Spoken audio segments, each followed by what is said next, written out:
Emeterijo, taip pat aikštelėje Trevisas Watsonas, Tadas Klimavičius, Dežuanas Kolinsas ir Artūras Milaknis. Taigi tarsi ir jokių radikalių pasikeitimų, jokių radikalių sprendimų, kalbant apie startinio penketo pasirinkimą, mes nematome. San Emeterijo vėl spėja prišokti prie Dainius Šalenga. Ir įmestas kamuolys į baudos aikštelę Stanko Baračiui, krepšininkui, kuris yra vienas iš pavojingesnių varžovų komandoje, vienas iš svarbiausių šioje ekipoje.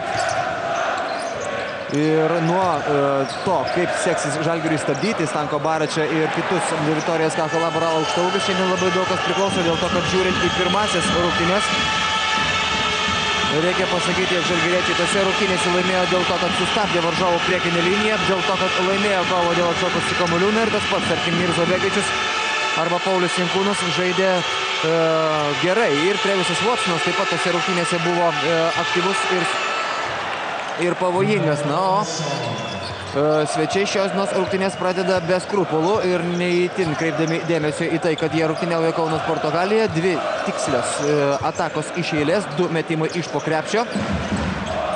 Ir Kaha Laboral priekį rezultatu 4-0. Dainius Šalenga. Žingsniai Dainius Šalengai, bandant pergudrauti Fernandą San Emeterijo, ir kol kas tokia nervinga žalgiriečių pradžia. Varžovų komanda šios dienos rungtynės pradeda tokios sudėties. San Emeterijo grąžina kamuolį į aikštę. Marcelinho Huertas pradeda šią ataką. Taip pat aikštelėje Stanko Baračius, taip pat aikštelėje Mirza Teletovičius.